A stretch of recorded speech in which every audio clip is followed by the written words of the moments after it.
السلام عليكم ورحمة الله وبركاته. حلقة جديدة بيني وبين محمد فوزي، صديق ليا زملكاوي ومعروف يعني عصبيته من نادي الزمالك. نقول مبروك للنادي الأهلي. مبروك، والدوري محسوم من زمان مش من دلوقتي. طيب ايه رأيك في الماتشات بتاعت امبارح؟ الصراع على الهبوط بالنسبة للإسماعيلي. والله احنا بنقول اول حاجه نقول ان الف مليون مبروك للنادي الاسماعيلي ان هو بقى في الدوري. فريق الاسماعيلي برازيل مصر، وفريق الاسماعيلي جماهيري ما ينفعش ان هو يهبط درجه ثانيه. والف مليون مبروك للنادي الاسماعيلي وجمهوره. ده اكيد طبعا بالنسبه للنادي الاسماعيلي ما حدش يحب يهبط، فريق من ضمن انديه القمه اللي موجوده دي احنا ما نحبهاش ان هي تقل او ان هي تهبط. بالنسبه لصفقه امام عاشور، هل انت من الاحداث اللي بتدور دلوقتي والكلام الكتير اللي بيدور هل هي انتهت فعليا؟ احنا كنا سامعين ان هي انتهت. حصل ضجه امبارح ان احنا سمعنا ان ميدو وامير قعدوا مع امام عاشور. ليه الحوارات ديت؟ مضى خلاص، خلصت. ما مضاش يبقى خلاص، يبقى اللي كان فتك خلاص. يعني مش حد الوقت مش عارفين ايه الدنيا، امام في الاهلي ولا امام في الزمالك.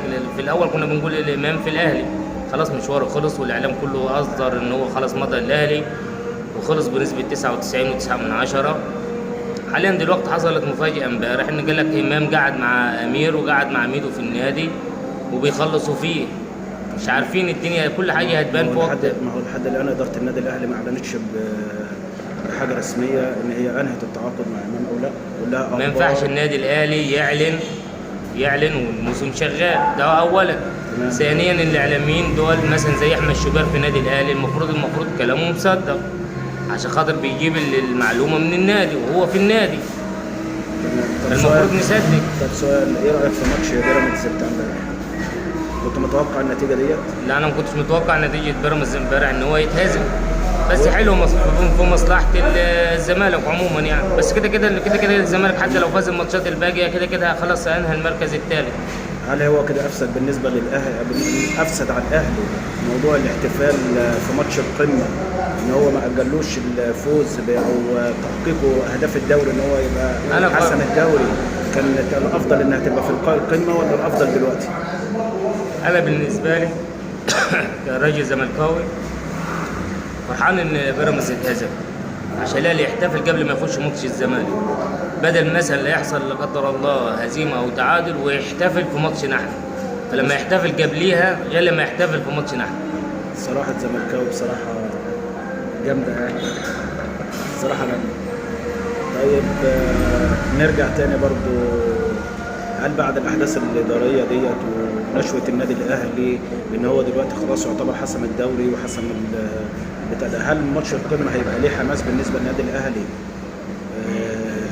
والزمالك هيبقى برضك في حماس، ولا اتعكست العمليه؟ هيبقى في خمول كده في لعيبه النادي الاهلي وتباطؤ في اللعب واريحيه في اللعب، وهل الزمالك هو اللي هيبقى شادد ان هو بالنسبه ان ضاعت منه البطولات والكلام ده، ان ده ماتش قمه بالنسبه له بطوله منفرده؟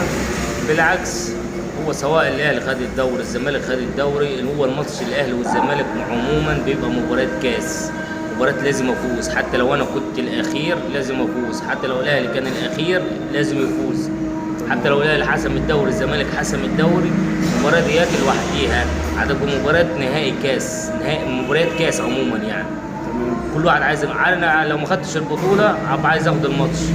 انا عندي الماتش مثلا بين الاهلي والزمالك ب 100 بطوله، نفس الكلام الاهلي لو ما خدش الدوري وفاز على الزمالك بيحس ان هو خد بطوله. طب احنا ان شاء الله هنتقابل يوم السبت بعد ماتش الزمالك، ولينا حلقه مع بعضينا هنتكلم على الايجابيات والسلبيات اللي في الماتش، ان شاء اللي الله انت تتمناه وايه اللي انا بتمناه، وايه الصفقات اللي هتدعم الفرقتين بالنسبه كزمالك وبالنسبه كاهلي.